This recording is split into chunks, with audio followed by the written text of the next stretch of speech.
I went my whole life not believing that hell was real. I said, I didn't want to believe in all that dark stuff, there's no hell.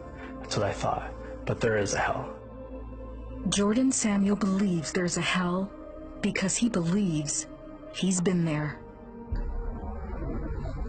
I could hear cackling, like laughing, like laughs. They were demons. I could hear stuff. Earlier in his life, he never believed hell existed. If I live my life and do the best I can do, like karma-wise, what goes around comes around, I'll just be the best man that I can be. He grew up in Edmonton, British Columbia with a single mom and went to a Catholic school. He was naturally inquisitive and asked a lot of questions about Jesus. How could one man come and just die for me? And, who is this guy? And for that, he was kicked out of class. But my third time getting kicked out of class, I remember saying, you know what? I never want to know this Jesus guy. Whoever he is, he just gets me in trouble, and I just get kicked out of class, and no one wants to give me answers about him, and this is how people treat me. I don't want to know. His mom married, and for the next 15 years, Jordan says his family life was great. Then, his mom and stepdad divorced. Jordan was devastated.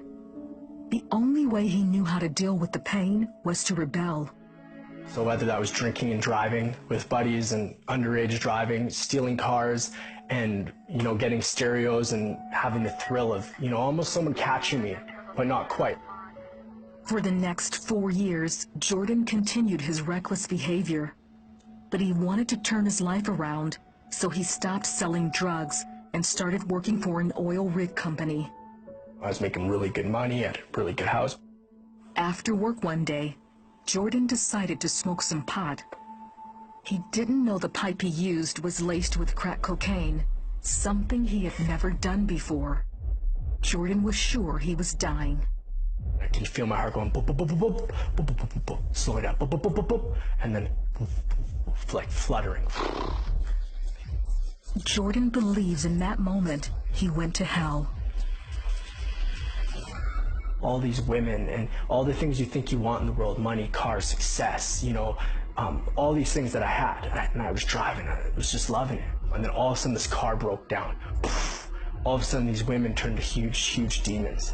And it earthquaked. And I look behind me and I can hear screaming, it's all red and black.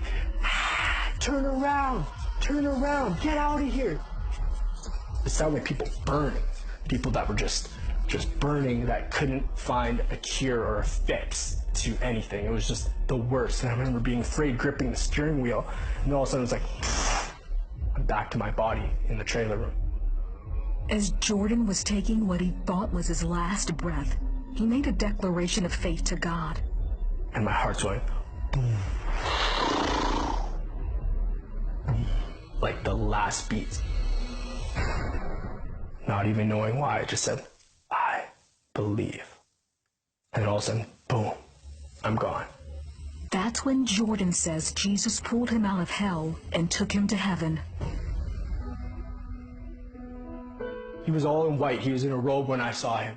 And he looked at me, and he wears a crown on his head. His eyes are fierce like fire, but there is no like color, just bright looking at me. And he just is amazing. You're at his feet. You're at the Lord's feet because he's just perfect. You worship him because he's the Almighty.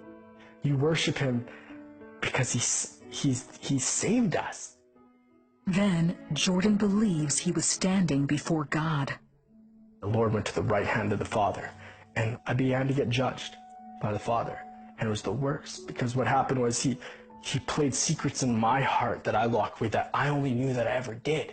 And I thought no one could do, and I could feel what God felt. And I said, Lord, forgive me. Like, it was the worst feeling. And he just comes in and he hugs you. He says, all is forgiven. My old heart was broken. My old heart needed fixing. And God gave me a new heart. All of a sudden, he told me he loved me, that I'm not alone, that I've never been alone. He showed me all the times in my life where I thought I was lucky, that I thought I was alone, but how his hand was always just upon me. And he was always right there pursuing me nonstop. He hugged me again, told me he loved me.